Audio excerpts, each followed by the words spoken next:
Hi everyone, welcome to another episode of Practical Organic Living. In today's episode, I'm going to show you how we clean the Omlet Eglu Coop and Run.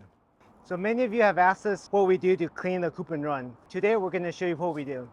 So one of the reasons Sally got us the Omlet Eglu Coop and Run was because it was pretty easy to clean. It's important to clean the coop and run regularly because you want the chickens to be healthy.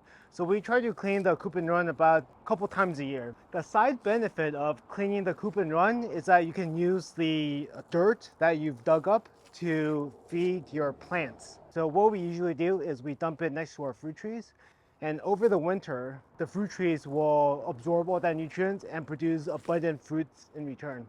The tools you need to clean the coop and run are pretty simple. I would recommend a rake to clean underneath the coop and a shovel to shovel out all the feathers and all the poop that you rake into the run. So let's get started. So now I'm going to open the run, and the chickens are pretty scared when I open the run because they know it's coming and they don't like it. So as you can see here, we've got a lot of chicken feathers because they're molting right now, and uneaten vegetable stalks. And you can also see that we have a lot of crates here, but you'll need to remove them. The reason why we have the crates here is because we don't want the chickens digging underneath. So now what I'm gonna do is I'm gonna actually remove the chicken stairs so that I can rake the stuff underneath. So what you're gonna do is you're gonna remove these two things here, like that, and then just go like that.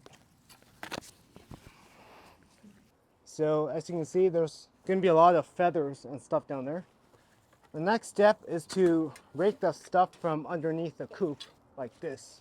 Just rake as much as you want. You can always go back for another round of raking. So there's a whole bunch of chicken cobs and mostly chicken feathers. I'll probably get a little bit more of the feathers.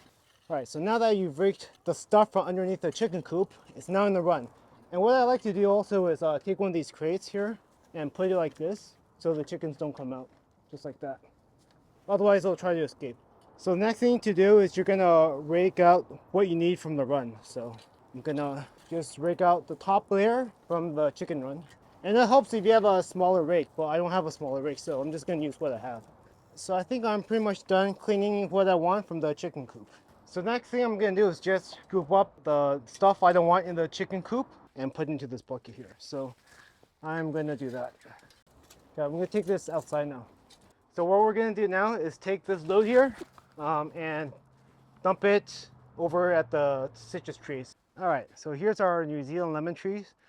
So as you can see, it's pretty loaded, but it needs a lot of energy to mature the fruit. So what we're gonna do is just dump the soil all around and fertilize the tree naturally. So what I'm gonna do is rake up the rest. I think that's really just one more bucket full. So one tip is to actually do this when the soil is not very wet. The reason you want to do this when it's dry is because it's a lot easier to carry this outside.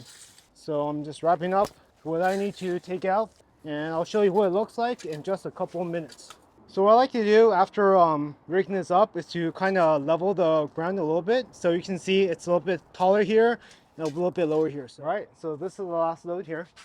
All right, so I got a cocktail grapefruit tree out here that's in serious need of fertilizing because we've just picked all its fruit clean. We're gonna cover this up with chicken litter that we just harvested from the chicken run. Like I mentioned, if you want to clean underneath the coop, it's pretty easy. So all you have to do is take out the coop door, take out the dropping litter box, you would take out the perch, and you basically shovel out the feathers and the droppings down here. But I'm not gonna do that today in this video because the chicken's are already scared and I don't want to scare them anymore. So that was our video on how to clean the Omlet Eglu chicken coop and chicken run. We hope you found this video useful and helpful. And if there's any other ways that you clean it, please let us know in the comments below. So thanks for watching, and we'll see you in the next video.